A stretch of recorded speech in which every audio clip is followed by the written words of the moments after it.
Welcome, everybody, to another episode of the Popcorn Watchlist podcast, where we discuss and celebrate our favorites in TV and film.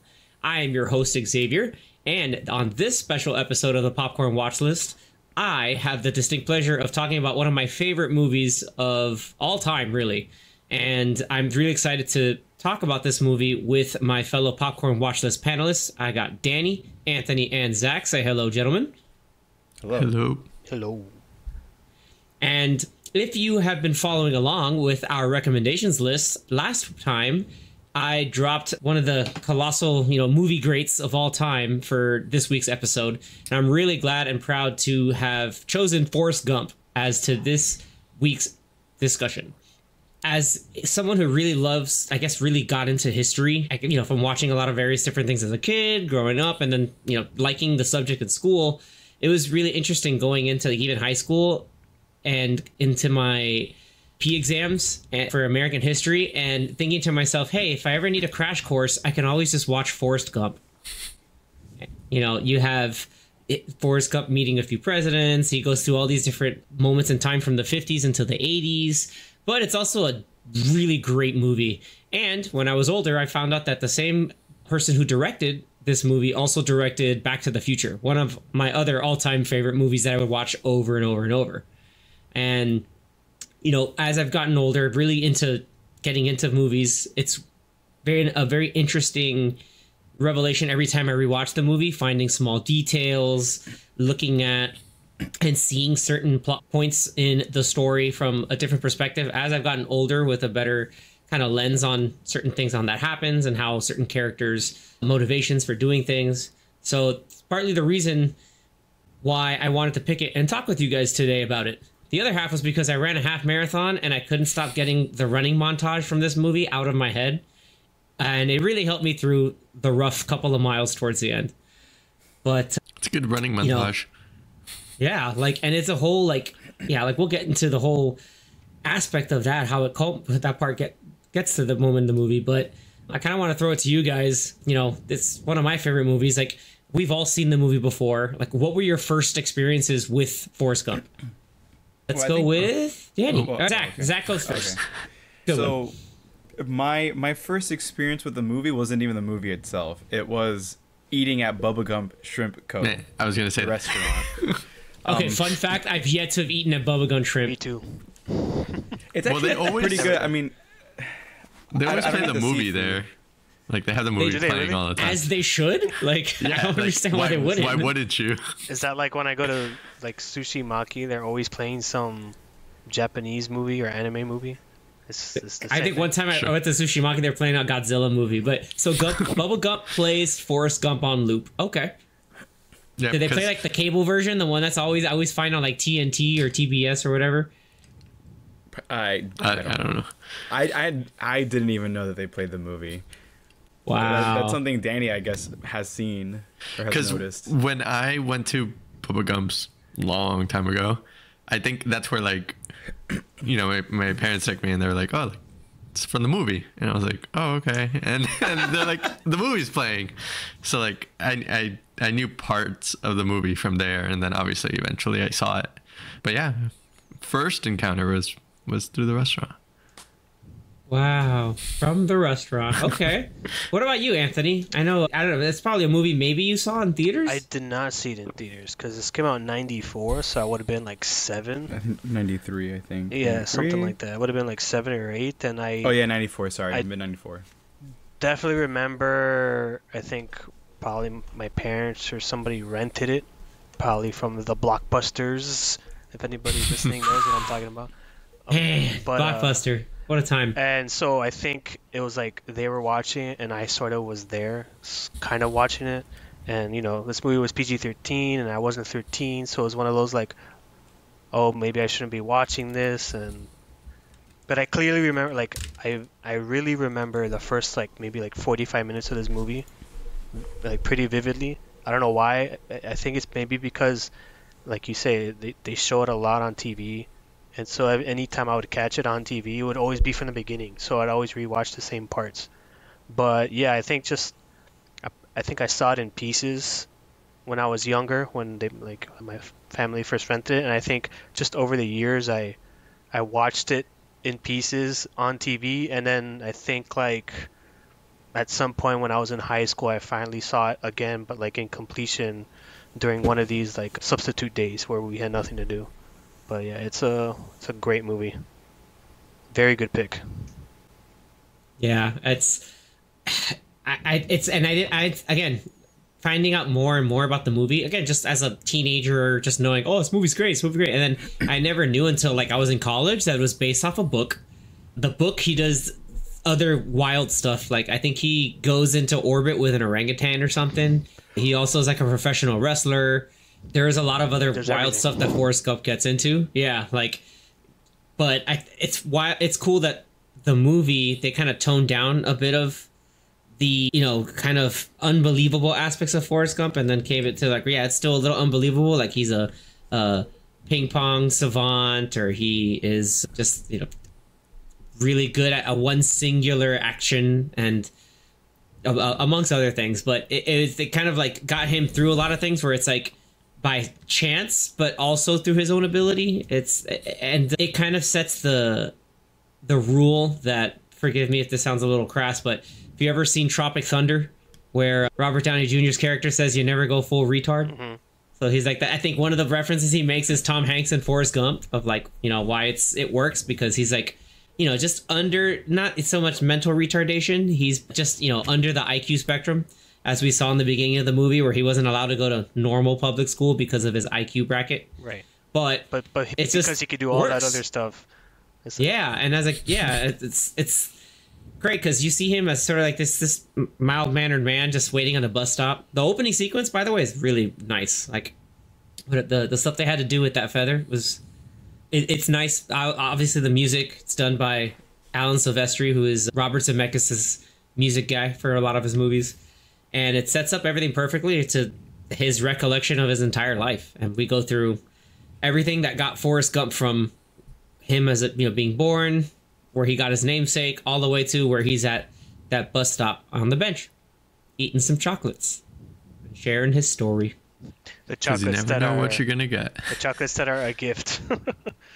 That he eats through them. Yeah, exactly. By the end of the movie, he like gives her the gift. He's like, I ate some of them. Yeah, he's just, I ate some of them. And I love how there's different people on the bench with him that have different reactions throughout his story. The movie. It's kind of like he was so focused on telling his story that like you don't see that other people have kind of gone in and out, except for the first lady who's a nurse, where he's like, hey, your shoes are great. And her response is, yeah, my feet hurt. They're not great shoes. You can tell a whole lot about a person by looking at their shoes. That's right. So since we've seen this movie a lot, like, do you guys have any particular like standout moments, whether if it's funny times he's met one of 3 presidents, or him as a boy, him growing up or in college? I don't want to go through a breakdown of everything in the movie, but I'd love to know some of your favorite moments. I mean, for me, it's definitely the quotes, because one thing that I remember, especially going to the restaurant a lot as a kid, was the waiters would always like do a quiz about the movie, and they had like the same set of questions. I don't know if you ever knew that. Like your waiter. No, I'm finding out a lot today. We're going to Bubba Gump this weekend. Yeah, you gotta go. Yeah, we're going to Bubba Gump. That's it. Because I've done the quiz a few times, and answering them based off of just memory of what the answers were the last time that I did the quiz. But you would do the quiz, and if you got like most of them right, you would get like a little prize, and it was like really for the kids. Do I get a hat? No, I want a hat. I don't remember what it was. And then but they also have like a sign of like "Run Forrest Run" or "Stop Forrest Stop," like to call your waiter.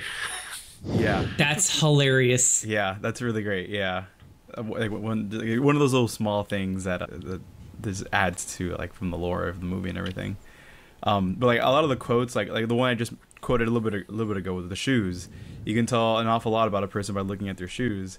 Said, and the thing is, like, Mama played by Sally Field, incredibly by Sally Field, is a like sort of his North Star, like guiding light of who he became as a person, because his mom was pretty awesome, even though she had to make some sacrifices to get him through school and get him through a lot of parts in life. Yeah, and that quote that was said in past tense, right? Because I don't know if by that point she had already like, or I don't know. Passed. I don't know if she did or So not. Yeah, in 1981, where he's there in Savannah, yeah, he's speaking about the past tense because at that point she had already passed away from cancer. oh, okay, yeah, because that was a little tidbit. That was one thing that people always misquoted, where it's people were thinking, oh, life is like a box of chocolates, but life was a box of chocolates. Yep. Look at this man with the technicality. Oof. Good for you. Yeah. Yeah, man. Some of the quotes are great. Like, and not just Forrest quotes or his mom's quotes. I love a lot of, there are certain things that, everybody remembers the rambling that Bubba has with all the different styles of shrimp. Yeah, But, Iconic. like, Benjamin Buford Blue. You can call me Bubba. I always remember, like, his last words that you see on screen with him. He's just, I want to go home. Like, Dude, that always hits, man. That hits. That I mean, that whole always sequence was sad. intense, right? Because he's Well, so sad innocent, and intense because saving everybody, and he still can't find them. he's just trying to find him, and not until like the very end he finds him, you know. And then Yeah, he barely and then- makes it out. Oh yeah, like that was rough too, because like that was the time where he ran just before that massive napalm strike that Yeah. Lieutenant Dan orders. Yeah, like the whole section of Vietnam is really iconic. Like we talk about quotes, like I remember learning this from Forrest Gump, where Lieutenant Dan at first was telling him not to salute because I don't want to get shot, or like you don't want to kill an officer, and also he's like, take care of your feet. Like, always make sure you have a fresh pair of socks. Mm-hmm. Like, that's good life lessons. And I love how he takes a joke. He's like, oh, are you two brothers? He's like, I think he no said relation, twins. sir. You guys He's like, "Are you twins, yeah. No relation. Like, you could tell they were, they went together like peas and carrots. But that was, and like all the different things with like it's just, and the way that Bubba ends the shrimp ramble, where he's just like, nope, that's about it. Like he's like, I hit them all. Yeah, But after it's- he listed like 20 of them, you're like, yeah, that's it. I love it. He's like, yeah, that's great. Because Yeah. where is he from? Is he from? I forgot. Louisiana. Yeah, it was Louisiana. Alabama. Louisiana. Yeah, I figured. I'm sure a lot of like Cajun influence with the shrimp and everything. The shrimp styles. Every time I watch that scene where they're in basic training, I get so hungry because everything sounds great. You get pan fried, stir fry it. Oh, Boil them, can we mash them, also stick 'em in a stew? no? It's not potatoes, it's shrimp. Potatoes. We also have to talk about how, again, like, how growing up everybody thought Forrest Gump was stupid, like, oh, are you stupid or something? He goes to the army and he's worshipped by his drill sergeant. That's the Just, best response Like I've ever heard. his responses. Why did you assemble your weapon in such a fast fashion? Because you told me to, drill sergeant. God damn it, Gump, that's the best answer I've ever given ever. You're gonna be a general someday, Gump. And like he even said, like, oh, it's a shame I gotta send you. I would have referred you to officer school, but we'll have to send you out the grunts out into Vietnam in '65. Like that was, and like just this man is just. It's I love that both the sequences of just like, because Zach mentioning Full Metal Jacket and how like scary a drill sergeant is, and you just have like Forrest Gump singular in every action he does, very plain, and he's just like worshipped by this man. It's like, that's a new company record, Gump. It's every time, dude. Take it apart. Yeah, I'm taking it apart, dude. It's like, Take it apart and do it again. Yeah, and that's when Bubba's telling him stuff, and Forrest is like, okay. While he's paying attention, and Bubba's kind of giving his idea, like, oh, I want to get into the shrimping business one day and kind of go in and make my own thing, and then at the same time, that's when Forrest is like, done, sir, sergeant. So Drill sergeant. and every time he's on a bus, that's when he meets, you notice that like every time he's on a bus, he meets someone very pivotal in his life. He met Jenny and he met Bubba. This seat's Jenny. taken. Sate's tight. Hey, see here, man! I want to slap that kid. I was like, "There's literally right there." And then and you get it's a fun story. I learned this from watching a little like docuseries on it. I'll go to it later, but Tom Hanks didn't really get the actual inflections and voice of Forrest Gump until they cast young Forrest Gump. Is an unknown kid who never acted before, so he was kind of speaking a little bit like this, and then that's where Tom Hanks took the voice and ran with it, literally and figuratively. How about That's pretty cool. How about you guys know who the actor is who plays his son, right? Haley Joel Osment. Yeah, who sees dead people? Forrest Gump man. Jr. Talking like before, like going into I can go into other like the famous historical things. One of the things that now growing up, I get that like I kind of hit me harder now that I'm older. I don't know if you guys feel the same way, but when he sees young Forrest and he's kind of, you can see in his eyes that like he's so happy that he has a son, but like you see a little bit of fear in his eyes where he thinks is like, oh no, is he like me? Mm-hmm. Where he's like, oh, he's kind of playing because worried about people being stupid. And then that Jenny's was the first thing he asked. He said, "Is he smart?" Yeah, is he smart? And then Jenny's like, oh no, he's so smart, and it's great. Like he's precocious. He's extremely smart. He wants to sit down and watch Bert and Ernie. So the kid has good taste in TV already, and you could tell like just from the way he spoke that young Forrest is going to be okay, and like you could see that he's just, I think, adult Forrest being extremely happy. Like that was really like that was really nice to see. And I don't know how if you guys felt it was wholesome or understood that too. Yeah, it was truly wholesome. Like the whole movie.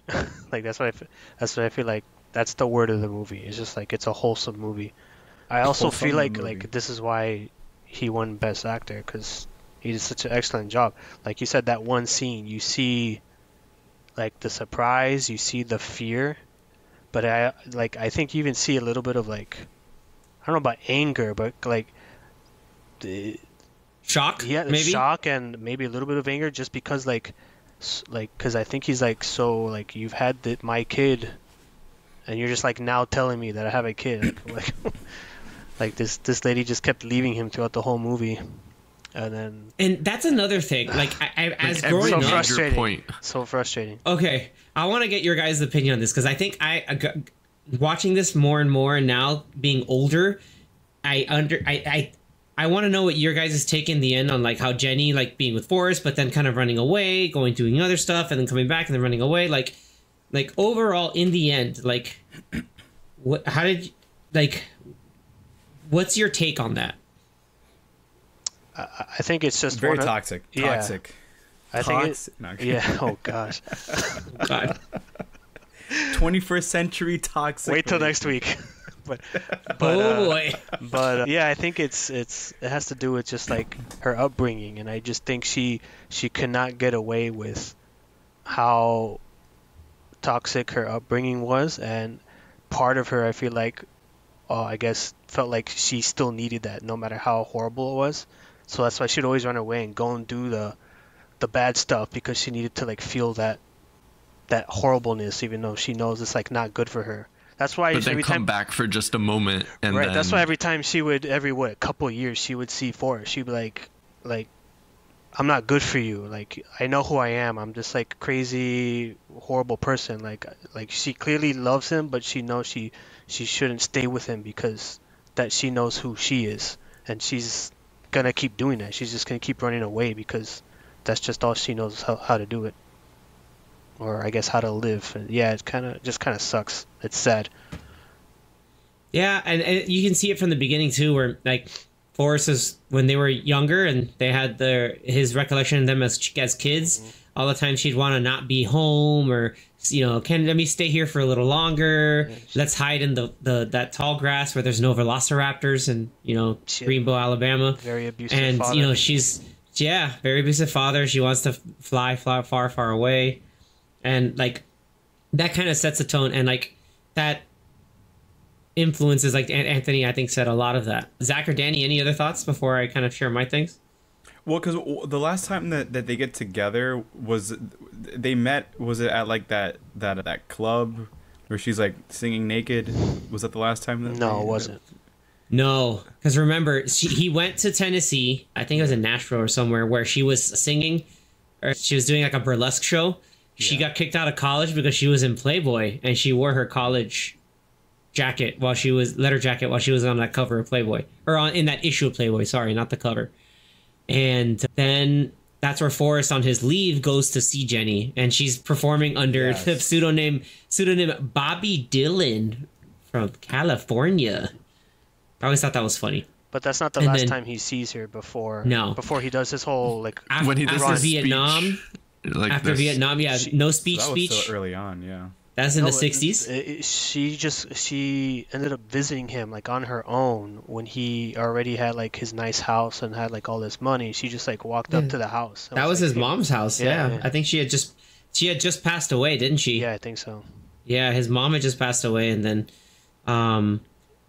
she kind of rolled up in a cab and just hung out with him for quite some time. That was after like the mid 70s, like 75 or something. And that was like I think the longest they probably spent with each other because it was just like them as adults. Yeah, it was like them hanging out together for a while, and then once he's like marry me, like he's like I know I love you, and he's like I know what love is. Like he's like I know I'm not smart, but I know what love is. That's another that's a good iconic quote. Yeah, it's a very good quote. But yeah, she's just like pretty much like you don't want me because I'm this tortured, messed up person, and she does it anyway. She leaves him again, like that night. It's like, oh my god, Jenny, what are you doing? Like, and every time she goes somewhere, she gets beat up by some guy. It's just like, and he clearly is whooping on these people that beat her up. And like he's obviously every time. Yeah, he's obviously the better man than all these other guys, and then she can't stay away from that counterculture guy. Like that was on the bus from Berkeley. Then they drove to DC, and they went to. And I love I'm sorry I ruined your Black Panther party. I love that line so much because it just he like unintentionally makes a pun. It's so stupid, but he sees that where like.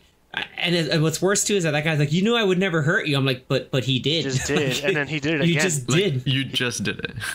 Yeah, it's like you just did that, dude. Like you were just an asshole. So, like I think again because of her going into that kind of stuff, she's in the end. I felt that Jenny is she always thought that whenever she was around Forrest, that like he was like she didn't deserve him. That he was like too good for her, and that was like. Her like kind of almost like not wanting to torture her, and like Anthony said, like not wanting to be around and maybe like be like a ultimate detriment or hurtful to him. But like over the time, I think I've gotten a little like kinder or felt a little more like compassion for Jenny because of everything she's gone through and all the like other life experiences that took them apart.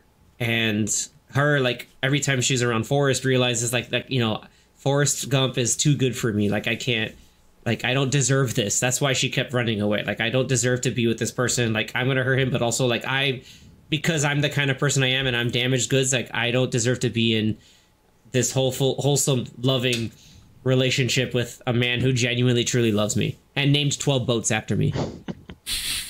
So it's just, like, Jenny 1 through 12? Yeah, we have like 12 Jennies. It's like, why not? It's so good. But yeah, like that last time that they were together before she leaves, they made love, and then after she leaves, that's when he starts doing his whole like trek around the world, like of his running, and that was like what, for 2 or 3 years. He ran around the country for 3 years. Yeah, and then that was him grieving for like losing Jenny. His mom had just died. And then she sees him like on the news, and then she calls him up out of the blue 3 years later, and she's like, "Oh, well, this is your kid." I'm like, "Damn, dude." Sends him crazy. A letter. It's like, yeah. But then also, I think she knew she was like dying, so it's like, hey, well, no, yeah, like, that's why she called him. So it's like if she wasn't dying, she would have never told him that he had a kid. I don't know. I don't think so. I would. Assume not. Is it safe? Especially now she knows that before she died, I'm pretty sure she found out that Forrest he's gonna be okay in terms of finances. He co-founded Bubba Gump with Lieutenant Dan. He invested in some random fruit company, We don't have to worry about money anymore. Apple. That was so funny. The I was like, what? is it safe to assume that the disease that she had was probably AIDS? It's implied to be AIDS. In the book, I think it's hepatitis C. Oh, But because she just said it's like the doctors say I have a virus and they don't know like what to do about where it. it came from. Yeah. I'm pretty sure in the 70s she did a lot of needle sharing with like the heroin and stuff. She did a lot of That stuff. could have been it. Yeah. Oh yeah, that Freebird sequence when she's just like kind of sort of high. She's like, I'm just gonna jump now, and then she has that scared version. I was like, oh, like that scene I think has influenced how I hear the song Freebird forever. Like I always think a lot of times at first I think Forrest Gump whenever I hear Freebird, not Guitar Hero 2. No, for me Forrest Gump. it was Guitar Hero 2 or like before Guitar Hero 2, but then Guitar Hero 2 made it like even For me, more it's, for me. And then for me, it's Kingsman. Kingsman. Yeah, Kingsman. And Kingsman, That yeah, scene is I knew we awesome. were gonna say Kingsman.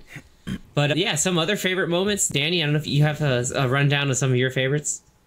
Well, we haven't talked much about Lieutenant Dan. We should, because Gary Sinise is a powerhouse. Again, it's another character that now as I gotten older, I never, as a younger, even in my 20s, realized like the stuff that, or like what Lieutenant Dan kind of put himself through surviving Vietnam, and how he just like hated life. He was like, angry at God, angry at the world, mad at Forrest Gump for getting a Medal of Honor for his $1 million wound, being on TV with John Lennon, just like hanging around or whatever, and it was kind of sobering, but it's part of like that whole character arc. So I know you have. I'd love to hear more of like your thoughts on Lieutenant Dan. Oh, and like the quote that I remember the most from him is I think in the boat, he goes, I never thanked you for saving my life, and then just jumps off. But he never says thank you for saving Yeah. my life. Yeah. It's so weird. And And, it made it yeah. seem like he was gonna kill himself. He was or something. going It's like, to. Oh my Yeah, god. like But then he's just swimming. I'm like, okay. yeah, he shows I up in the next scene, and you're like, okay, he's fine, he's fine. No, like and he even says like, yeah, Lieutenant Dan made his peace with God. Like that always found like I never suspected like, oh, Lieutenant Dan's gonna finally do it. No, No that's way. what I Like, thought, because even Forrest saying that, it just shows that he's like swimming into like Beautiful the ocean. the edge of the earth on the ocean. It's just like, so that's just how he's gonna go out, just like swimming to his death. But yeah, and then the next scene they show him, you're like, oh, okay, whoo. Yeah, he's sitting down next to the radio, and that's when he gets to the next plot point. But I thought, yeah, like that never crossed my mind. And I think when Tom Hanks has the boat and he's going through the docks and he sees Lieutenant Dan and he just jumps off with the boat moving. How does the I boat love turn that back scene. around Yeah, and then did run a into the U-turn. pier? I thought about that too, watching it this time. I was like, I guess the boat, like, because no one was steering it, it just finally just listed turned. back around. Yeah, it turned to like a whole 180. That part, the shot of Forrest waving really happy, I use that gif all the time whenever like people say hi or something. I just use like the corny Forrest Gump wave. It's so like wholesome. It's perfect. What about also I love his like mini wave, like when a lot of the times he was on the news, like when he picked the girl's book up when she was going to school, and then like he just turns to the camera, goes, and then like walks away. dude? Oh, I love all the I'll get- awkward, like funny, like he's just in the background Sticking his head. He's like, I what's love going on? the superimpositions that they did with actual historical footage. Especially since at that time, the governor was blocking the entrance into the university, because at that time, at least almost until that guy's death, he was very much a pro-segregationist. That guy was like, segregation for now, forever. And that guy was just hella racist. So yeah, Governor Wallace was pretty much a lot like that. And he, a lot of times would try to, I think 4 times, I think he tried to run for president.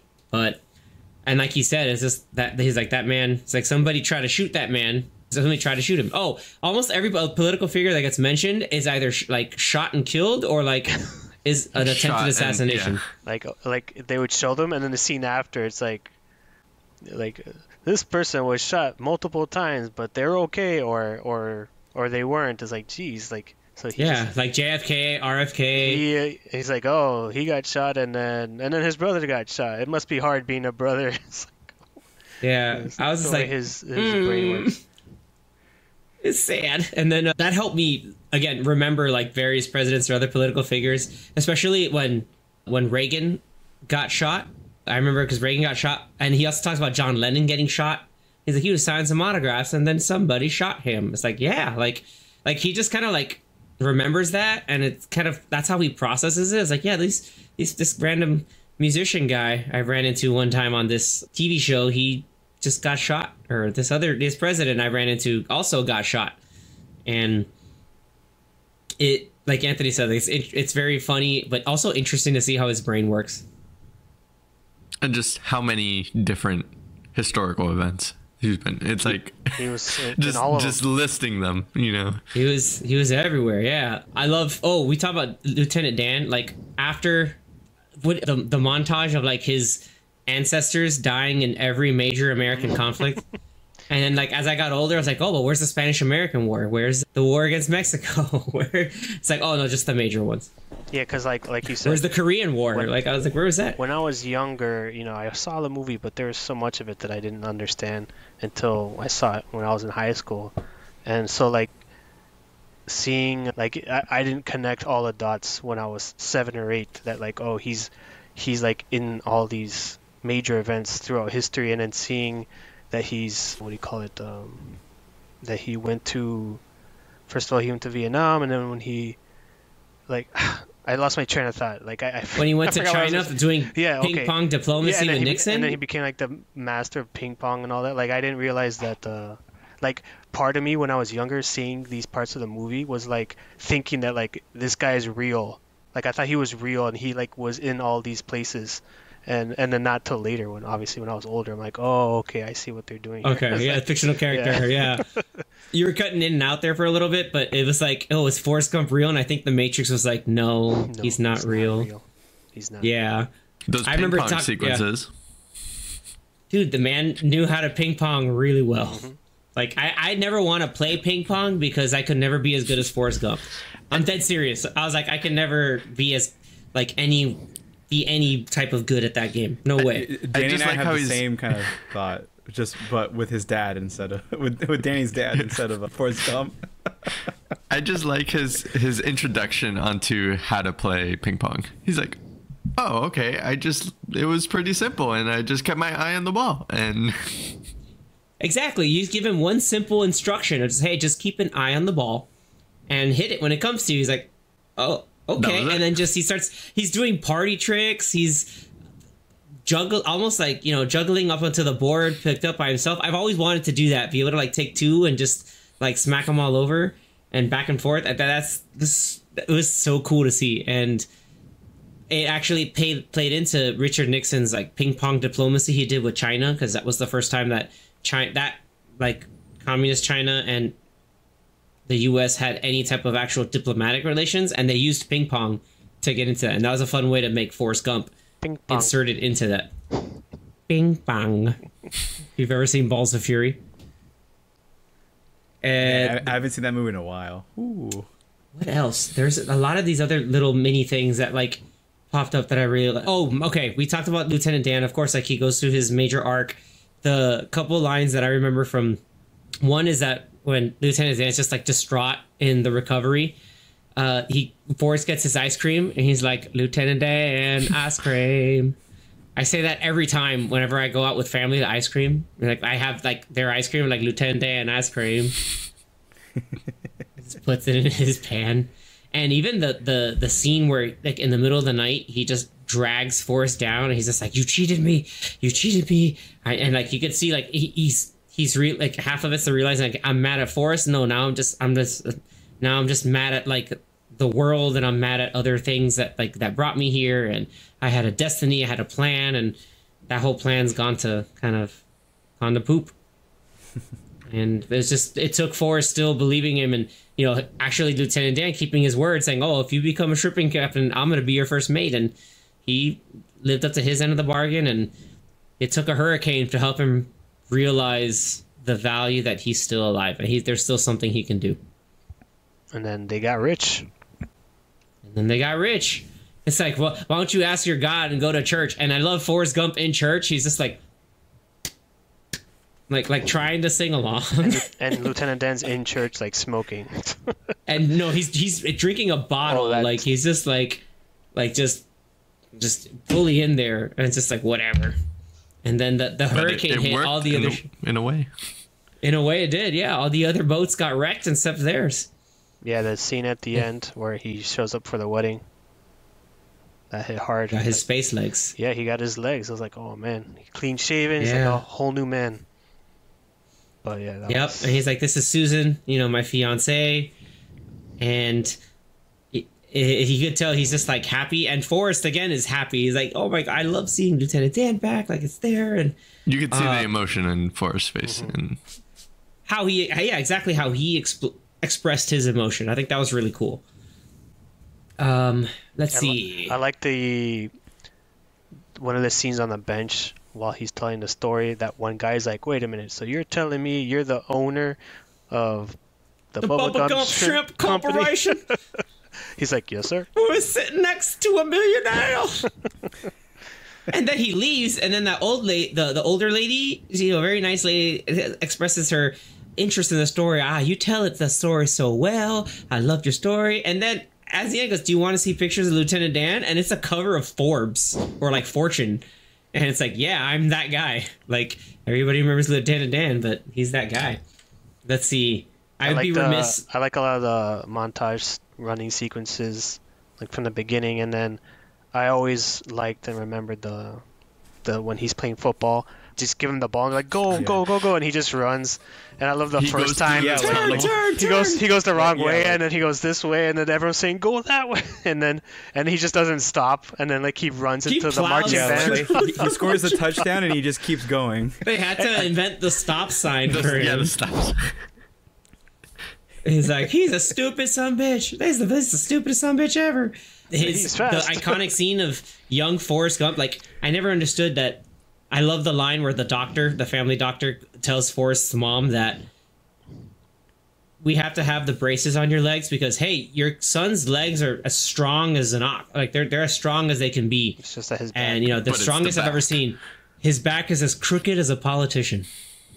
I love that line. And then he sees that doctor, like, way later when his mother's feeling sick. He's like, "Hey, look, we fixed you right up." It's like, you didn't do anything. Yeah. He's like, "Fixed you right up." Exactly. He didn't do jack. Get out of here. It took bullies to have him to break his legs and finally go plow through and realize that Forrest Gump has the best legs of all time. That scene always hurt me when I was a kid because it's like they threw rocks at this kid's face. I'm like, damn, that like it hurt me when I watched it. It's like, man, it looked like a real rock being thrown at his face. It was for real. It was a cool scene seeing like the leg braces like break off in slow motion and then kind of like it was a power moment. And then those kids are just like, we can't catch him. It's like, damn right you can't because you're trash. And then like you're trash kids. 10 years later, then they're in a car chasing him and they still can't get him. Say that again, Dan. You gotta say it again, Danny. You cut out a bit. That's all right. Go ahead. The vid cutting out a bit.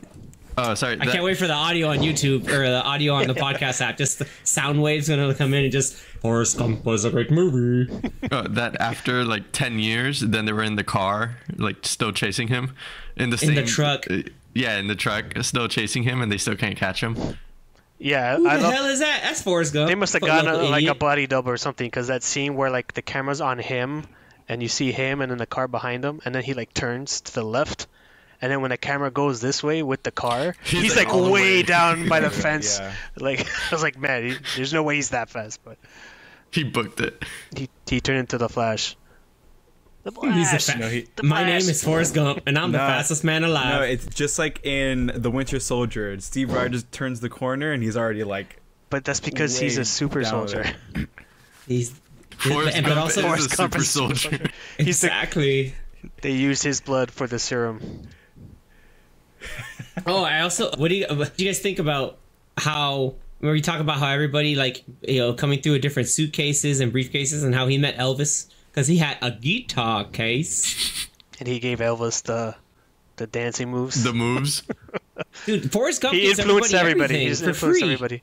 And when Who else did he influence, Anthony? when he was in the talk show with John Lennon, like while he's talking about his story, John Lennon's just like repeating the lyrics to what song was it? Imagine. Yeah, to Imagine. This was like, oh my god, everything he's saying is just... The smiley face shirt. The shit happens slogan. Yep. Those are cool. That smiley face was ridiculous. It's just like, there's no way that it looked like that after he wiped his face. Yeah, I exactly. I was like, there's no way, but also this is freaking hilarious. He's also Going about running yeah. for 3 years, so... I mean, he only stopped to eat or drink or sleep, so he did say that. He's not like he ran forever, ever. I know, but that's still still a lot. That's still a long time, man. The man just only knew what he could do is to run. I just like how at the end of the 3 years, he's just like, I'm a little tired. And I think I'll go and home the people, now. the people following him are like, now what do we do? You go home too. You should be pretty tired too. Like that one guy is just like, I'll follow you, man. I believe in you. He's just like, okay, I guess. You can just keep running. Reporters that are trying to like stop him, like, what are you doing this for? What are you doing? You know, you're running for the environment, running for whales, you're running to solve world peace, we're running for the homeless. I just felt like running. Like, it's just there's nothing. I just want to run. And especially, I think he ran in the shoes that Jenny gave him. So Yeah, those the are new those shoes. those new Nikes, I think, and he's just booked it for 3 years. But I'm those pretty scenes were sure- Just do it. beautiful. I'm pretty sure at the Bubba Gump, at least the one in Daytona Beach, which is the one that I've been to the most. I'm Daytona. pretty sure they have like a mold of the shoes in front of a bench, so that when you sit at the bench, you can stick your feet in there. Ooh. Oh, interesting, but nice. I hope you have socks on. Remember, you gotta No, no, protect no, your no, feet. it's- No, like with your no, it's- shoes. Like it's like Whack. Yeah. It's a mold of like the front part, like the tongue with the front part of the shoe, but then the back is exposed, so you can slide your feet with your shoes on. in Awkward. there. I don't know if every restaurant has that, but I mean, Danny seems to know what I'm I feel like talking I've seen it before, and I haven't gone to the Daytona one. So It was I know for sure the one uh-huh. in Daytona Beach had it, because I've slid my feet there. yeah, you're gonna do it for the novelty. That makes sense. I wouldn't blame you. But it's interesting of a rundown, like just off the top of my head, like all the famous people that Forrest Gump met and influenced. He met Elvis. He met, obviously, we talked about Governor Wallace. He met, and also met the one of the first black students to be integrated into the school. He met JFK, and also because he drank so many Dr. Peppers, being on the All-American team. 15, by the way, 15 Dr. Peppers. They were free. They were free. He saw that little note and picture from Marilyn Monroe. Then he met. But he drank I've the got Dr. to go pee. Peppers when he was meeting JFK, Yeah. right? Yeah, and that's He's why he like- went to the he's like, bathroom and saw the Marilyn Monroe picture. He's like, He's like- how's it? How do you? He'll say, how's it feel to be an All-American? And he goes to Forrest Gump. How do you feel? It's like, I have to pee. And he's like, "Oh, did you hear that?" He says he gotta go pee. He's like, gotta go pee. And then he met Lyndon Johnson. Yeah, Lyndon B. Johnson, then Richard Nixon later on. But then he also, when he was in the I like when he's telling the Washington- story. He's like, and I had to go to the White House again to meet Again. another president again. It's like, That's when he met Nixon. He's like, I had to go again. When he was in DC and they brought him in for the Veterans Against the War and they sabotaged his speech, the guy who liked to say the F word a lot and wore the American shirt was famous He's a comedian, activist. No, Abby Hoffman. You say he's a comedian because did you watch the trial of the Chicago 7? yes. So Sacha Baron Cohen's character is Abby Hoffman, the same guy that Forrest Gump was like, that he brought up, and he goes, Forrest Gump. So, the war in Vietnam. I love watching that movie edited because it sounds like there's microphone issues whenever he tries to say the F word. And that's where the movie gets its one F-bomb. But after that, he met Nixon, he met John Lennon, he met the talk show host, he met, let's see, who else? And then, and then it goes through, like, He's the one who Other- reported on the Watergate. Yeah, because Nixon's like, you got to stay at my hotel or you got to stay here, and then he's like, hey, I think like, guys with flashlights over there. My mom can't sleep, and I think they're looking for something. I think you might want to help them out. Like, he was so earnest about that and like wholesome about it. Turns out Nixon was doing some funny business. Thanks, Nixon tapes. And let's see what else. He was, let's see, yeah, again, founder of the Bubba Gump, ping pong diplomacy, Medal of Honor candidate, congressional. By the time he's Apple investor. Let's see. Yeah, it's pretty wild to see, like, again, like what this man's sort of like incredible journey is. And and what a life. And again, like we have to go back to like a lot of the upbringings and things his mom taught him, his experiences with Bubba, Lieutenant Dan, Jenny.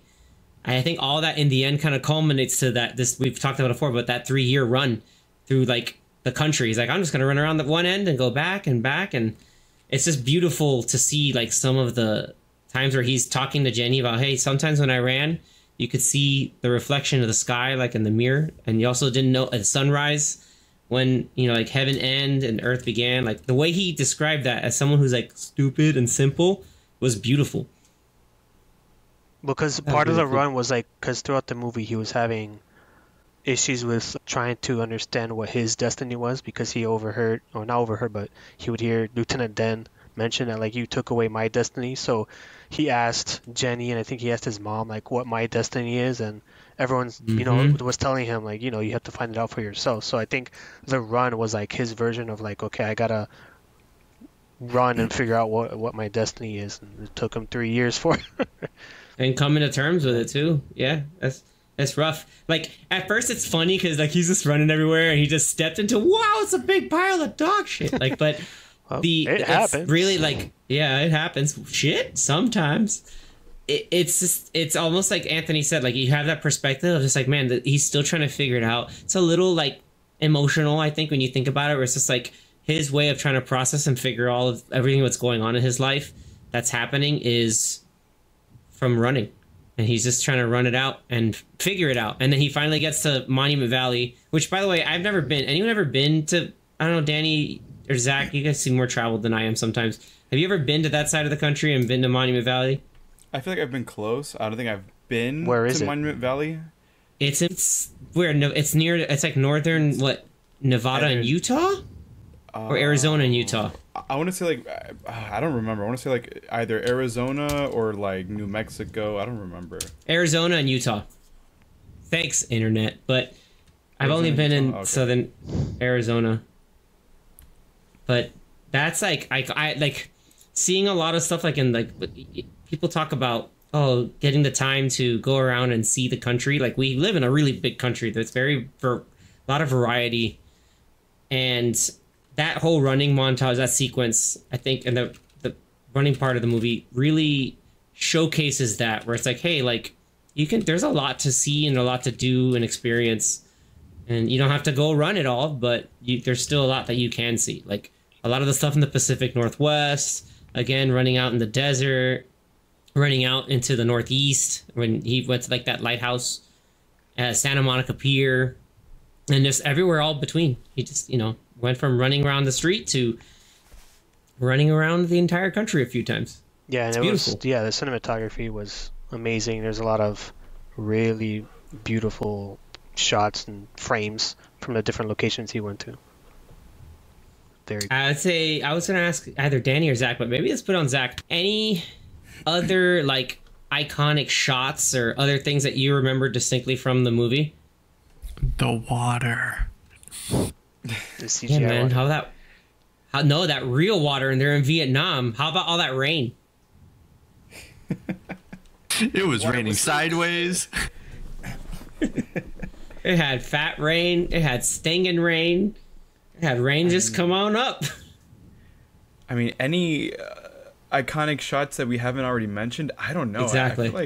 I feel like we've covered a lot of them, if not maybe all of them. Something bit me. I love that scene. Like him getting shot in the butt. Oh yeah, I got shot in the butt. In the butthocks. He moons like Lyndon Johnson. It just felt like a bite. I like how the guy in the bench while he was telling the story, he's like, that thing that bit you, that was a gunshot, wasn't it? He's like, yes, it was. I love another famous line that Forrest says. They tell us like some people were calling it $1 million wound, but the army must keep all that money because I haven't seen a nickel since. And then I had to look that up again, like years ago, what that he meant by $1 million wound, and it's basically it's a wound that's debilitating, but it's not like it takes you out of combat, but you're not maimed or disfigured from it. So again, getting shot in the butt was like the perfect place to get shot because, you know, it's not like you saw everyone else in the hospital. Like people lost arms. Lieutenant Dan lost his legs. Some people maybe lost an eye, and he got lucky. He's just laying down on that table with a big bandage over his like left butt cheek, I think it was. But I never understood the meaning of that $1 million wound until very recently. And there are a lot of things I didn't notice very recently. How about that scene where Forrest's mom has to tell the principal, is like, oh, there's got to be some way to get my son into normal school. Yeah. Yeah. I never understood that until I was like in my 20s. Yeah, me neither. I didn't understand that when I was 7, but when I saw it in high school, I was like, oh. And then he just imitates him as he's walking away. That's the ultimate bone saw. Yeah, your mama sure does love your school, like, son. You don't talk very much, do you? He's just making the sound of... the same effect as he was doing. I'm just like, good, because that guy's hilariously crap at it. And the whole idea of vacation, like, mama, what's vacation? Like, is daddy on vacation, and what is vacation? It's like, oh, that's what happens when your dad runs off on you. You just go somewhere and you never come back. Notice how Forrest Gump never went on vacation. He always came back. Yeah, he never also mentioned like he was going on a vacation or time off or something. Like that's interesting. Like once he learned that meaning of vacation, there was never kind of really used or brought up again, which I always found interesting. So X, you mentioned that you saw Movies That Made Us episode of this movie. What are some of the things that you found out? I did. I don't want to run through everything because I would love everyone to go and watch that series. It's a lot of really fun production stories and how these movies actually got made from a production standpoint. I never knew that the movie was initially like around the same amount budget-wise as like other contemporary movies. But apparently $50 million was too much for the studio, which is why then like Tom Hanks and Robert Zemeckis were taking pay cuts and percentages for the movie's profits in order to get the movie made. Initially, also, I think, it started off as a book. There was an initial script by the writer of the book that got like optioned, and then Warner Brothers was slated at one point to get it, but then it somehow went over to Paramount. Then there are some interesting stories on like how to get it revised and remade, and how basically they had to amend the contract so that the original writer of the book didn't have a say in writing the screenplay, because every time he wrote the screenplay, it was like, this isn't great, this isn't good or stand out or anything. And Paramount had like a new executive, and the movie was really close to almost like not being made, but Tom Hanks helped sell it and sell the idea. That's something he really wanted to do. Let's see. Then there was the actual like getting into it and making it. Like they knew that Robin Wright was perfect. Like this is Jenny, like 100%. She was for the role. She was right for the role, yes. And these guys, you guys haven't seen Princess Bride, so you haven't seen the other things that she was in, that she was awesome about. But she was in Beowulf, so I guess Zemeckis uses her multiple times. That's true. Then there is trying to think of like a lot of production things, since they actually filmed in, I think it was like Beaumont or somewhere like Beaufort or something in South Carolina. And because of the location, they were able to film actually a lot of the Vietnam scenes there. They were able to also, like I said earlier, that like Forrest Gump like Tom Hanks didn't have the Forrest Gump voice until they cast young Forrest Gump. The production, and many times they were saying like, oh, this is too much, there's too many things, there's going to be like, they were like threatening to not even make the movie because it was like too expensive.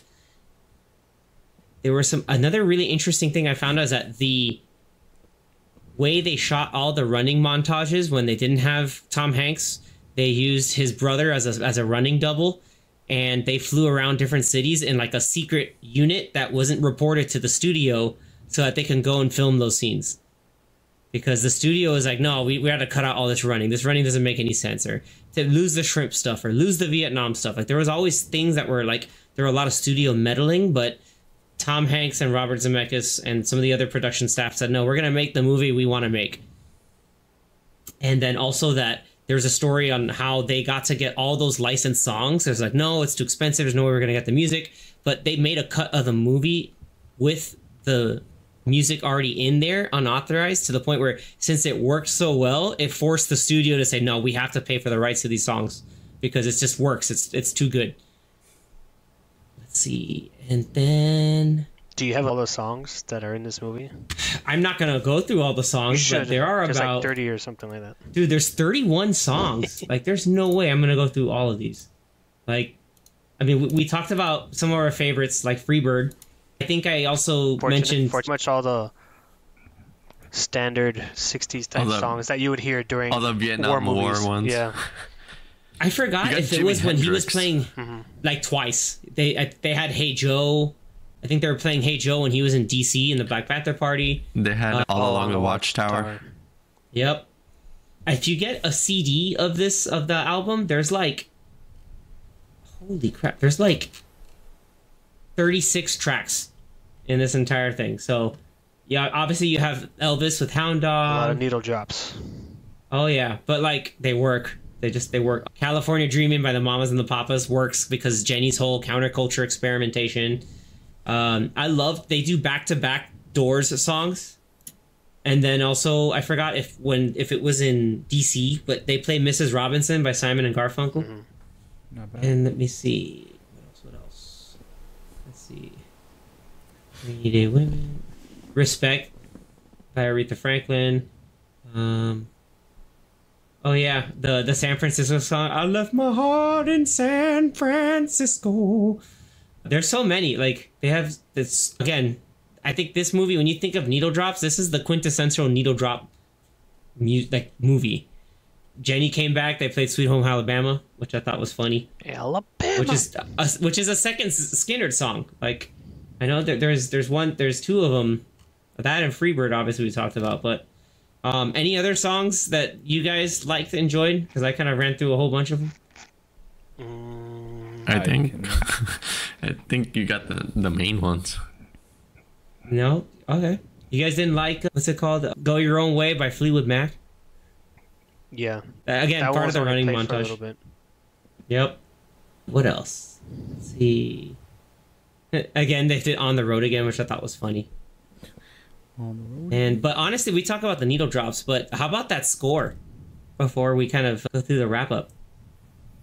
I mean, Alan Silvestri he knows how to make music. Even from just like the opening sequence, like with the feather, like following the feather, like you could already tell like the wholesome like score was gonna come in. Yeah, even the main the Jenny like love theme is always beautiful, and the other music from like when he runs, it has like that kind of like brass fanfare. You know which one I'm talking about? The one that's like ba-ba-bum, ba-ba-bum, ba-ba-ba-ba-bum. Like that one's like super duper inspiring. Like you can do anything. You can be motivated to do anything when you hear that music. I don't know how you guys feel. That's just me. It's that good. Let's see here. For What It's Worth. That was another one that they played during the war sequence. That's right. Yeah, they play Fortunate Song. What's the other? Gosh, there was another. Yeah, there's usually another one. Like, no. Was it Sloop John Beat? No. Yeah. Anyway. Yeah, you're right. For what it's worth, is a good one. against the I think when he was finishing his run. Yeah, that's at the end. Bob Seger. That's where he's at Monument Valley. But yeah, guys. Any other lingering thoughts or anything else I either missed? There is one scene I always found funny. I don't think we mentioned the Oscars that this movie won. No, we didn't. We didn't pick up the awards. Want to do a I'll do it really quick. Let them know. This movie won 6 Oscars. It won Best Picture. It won Best Actor for Tom Hanks. Best Director Robert Zemeckis. Best Writing Screenplay based on a previous material. So I guess now they call it adapted. Adapted screenplay. And Yeah. it won Best Editing and Best Visual Effects. Yeah, dude. Lieutenant Dan's legs. And That's another thing and how the they ping talked pong about. balls. The ping, Oh yeah, CGI and ping the pong feather. balls. Hell, even the practical effects. Like one of the things I found out from watching Movies That Made Us is that the big napalm drop scene, like they only got to do it and blow up a forest one time, and everybody's ready, tense. They finally film the scene. It's great. And then Robert Zemeckis comes out from the bathroom, missing the entire thing. That sucks. That's awful. The But, disappointment. yeah, but we got a really kick-ass scene. It's still really good. Let me see. Yeah, that movie. I think Tom Hanks was starting to do more like dramatic stuff. So he had done Philadelphia before this, until then him going now into Tom Hanks. Like you could tell his comedy chops are still in place because again, like there's so many different subtleties, nuances, range. His timing was just spot on, and Robin Wright, like it cemented her as just a really strong and powerful actress beyond being just like the darling from The Princess Bride. It really launched, I think, Gary Sinise's career. I think like it kind of made him pretty significant after, because he did I think of Mice and Men that he had done and directed, and then at that point just they called him up to audition for it and he got Lieutenant Dan, and it's a career defining role. Originally I think Kevin Bacon was going to be Lieutenant Dan, but he turned it down, funny enough. I don't know. That would have been interesting to see that, actually. Right? Yeah, in a different world, we'd have Eric Stoltz as, what's his name, as Marty McFly, and Kevin Bacon as Lieutenant Dan. That would be pretty crazy. Another reality. Because the only thing that I've seen that actor in, I would say Gary the Sinise? only thing I've seen him in. Yeah, he's talking about Gary Sinise. What, in The the only- the Disney only- ride? No, I was gonna say CSI New York. Yep. I thought you were going to say the voiceover for the World War II section of the Howling Commandos and Captain America and the Winter Soldier. Wait, what? Yes, that's his voice talking about Lieutenant Barnes lost his life during or whatever. Like, yeah, Really? that's actually Okay. Gary Sinise. Okay. I'm surprised you didn't know that. Yeah, like No, he's. I didn't know that. If you go into his IMDb, like it'll say Smithsonian narrator. Nah, no. Whenever I watch that movie again, I'm gonna listen out for that because I did not know that. Yeah, Oh. it's a fun little like detail that Marvel kind of knew what they were doing. The Russos knew what they were doing. Like, oh, we need Gary Sinise to narrate some war stuff. I think he's part of that Mission Space ride in Disney. Yes, he is, because he was in that movie, Mission to Mars. Mission to Mars. And Apollo Also, 13. Apollo 13, which is funny. It's funny because they talk about like, oh, we can't make Forrest Gump, a part of Forrest Gump, a movie where like Forrest Gump's not going to go to the moon. And then in that show, they show a clip from Apollo 13. It's like, yeah, that's right. Forrest Gump isn't going to the moon because of the Apollo 13 disaster. Anyway, or, incident. But yeah, the movie just works. Like, I would highly encourage anyone to, if you want to know more about how the movie was made, there's like a behind the scenes featurette that came out a little while after. But the Movies That Made Us really tells a really fun story, an interesting story about like the hurdles that this movie all went through to get made. Because there were at least 3 times where it was this close to just never being made at all. Nice.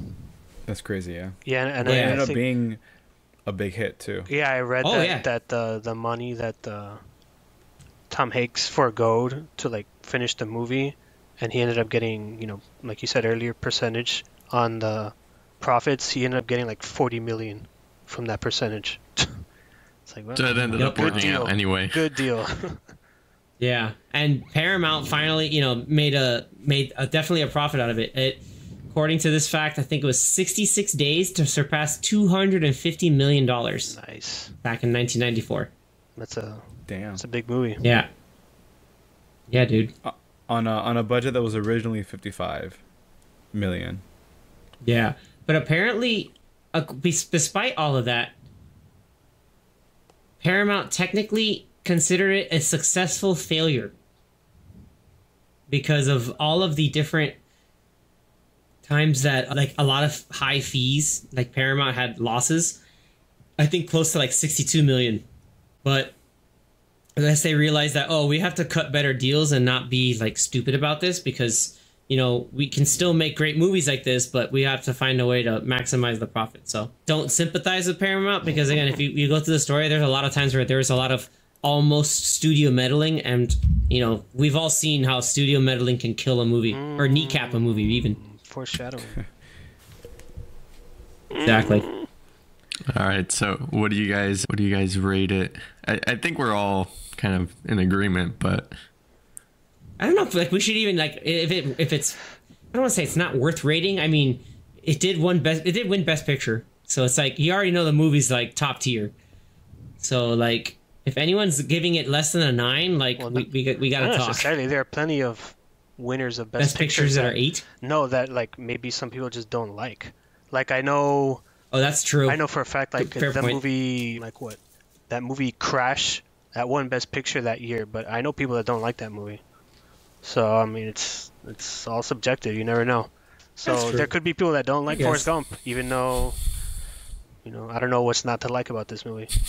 Yeah, seriously. I mean, that at movie's least ever on based on our TV, I always conversation leave it here. on at least. Right. It's like Independence Day. If the movie's on, I'm watching like bits and pieces. so I recommend our rating is go watch it. Yeah, it's And on just have Amazon a Prime fun- right now. You could watch it if you have Amazon Prime. And Run to your Paramount. streaming service, of Paramount, obviously, because they, fronted the bill for the movie. But, run, Forrest, run to your streaming platform and watch the movie. And then we go to Even if you've Netflix seen and it. watch. Yeah, we all recommend it. I believe we all think it's an excellent movie. I guess we don't Yeah. necessarily have to give it a number rating. Just we're all saying go watch it. So Zach, with- any other thoughts? Watch it again. Well, okay, because I was kind of expecting like a number rating. give it. Only Let's because do it. Give it a rating. Only because I'll give it a rating. while I think it's a great movie, I still don't put it up there as like one of the best movies, or like one of the I mean, it's an iconic movie for sure. But I would still maybe not rate it as high as you guys would. Okay, well let's do it. All right. Give it a number. Okay. Everybody's You do different. Man. Because Everyone's different. I still feel like there's so much going on. Soft at 7, times baby. No, it's definitely not worth the 7. It's worth more than that. 7. It's a really, really hard. maybe like an It's, 8. Soft, asymmetrical, crooked 8. It seems like you want a soft 8.5. I'm like somewhere between 7.5, 8. That's where I would normally put it. Like again, it's a great movie, but that's where I would. I put get it. you. I get you. My face said it all, but yeah, you're entitled to that thought, and that's why you're here. Zach rated it that because Jenny is toxic. She a toxic hoe. Wow. She is, as he would say, la toxica. All right, and then Very cool. with that, Jenny. Spears toxic. Jenny. with that, So from amazing, I'd give it. yeah. I'd give it an 8.5. Okay, if we're I give it a 9. gonna do numbers, 8.5. I said before, Strong I'm giving it a 8.5. 9. Giving it a 9.